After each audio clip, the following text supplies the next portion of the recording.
दोस्तों नमस्कार वीडियो में स्वागत है तमारू।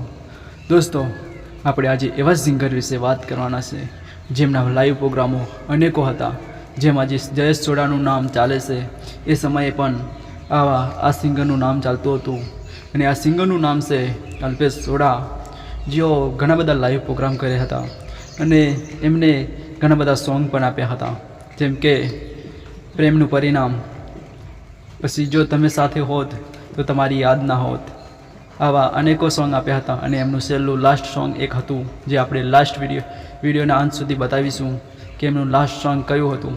તો આ સિંગરની મોતની કહાણી આપણે અહીંયા જે જાણીએ છીએ, જે સોશિયલ મીડિયાથી જાણવા મળ્યું છે એ અહીંયા કહેવાના છે, તો વિડીયોના અંત સુધી બને રહેજો। અલ્પેશ ચોડા બહુ સારા સિંગર હતા, બહુ સરસ સ્વભાવના હતા અને લોકોના દિલમાં આજે પણ રમે છે અને રહે છે। આ સિંગરની મોતની વાત તમે જાણતા હશો કે નહીં જાણતા હોય, મને પૂરી ખબર નથી। મને અંદરથી ઈચ્છા થઈ કે આ સિંગર વિષય પર વિડીયો મારે બનાવવો છે, તો આ વિડીયોની મેં આજ બનાવવાની શરૂઆત કરી દીધી। થોડો પ્રેમ અને સપોર્ટ આપજો દર્શક મિત્રો। એક સમય હતો જેને કાળ ચોઘડિયું કહેવાય એ સિંગર માટે।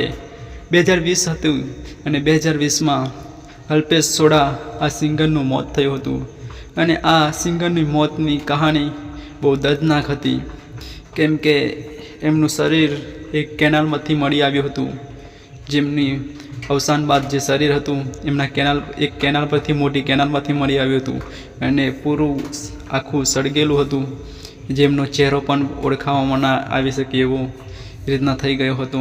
દર્શક મિત્રો, આ સિંગરે મોત પહેલાં એમને લાખો ચાહકો બનાવી દીધા હતા અને લાખો ચાહકોને એમના મોતની ખબર પછી ઘણું બધું દુઃખ થયું હતું અને એમનું લાસ્ટ સોંગ હતું મારા દિલના અરમાનો અધૂરા રહી ગયા। એ સોંગમાં એમના લાખો ચાહકોએ કમેન્ટો કરી હતી અને કમેન્ટમાં આઈ મિસ યુ બાય લખ્યું હતું અને શ્રદ્ધાંજલિ પણ આપી હતી। દર્શક મિત્રો, આ સિંગરની વાત તમે પહેલેથી જાણતા હતા કે આ સિંગરનું સોંગ તમે કોઈ વાર જોયું હતું? કમેન્ટ કરીને જરૂર કહેજો અને આ કહાની તમે પહેલાં સાંભળી હતી એ પણ કહેજો।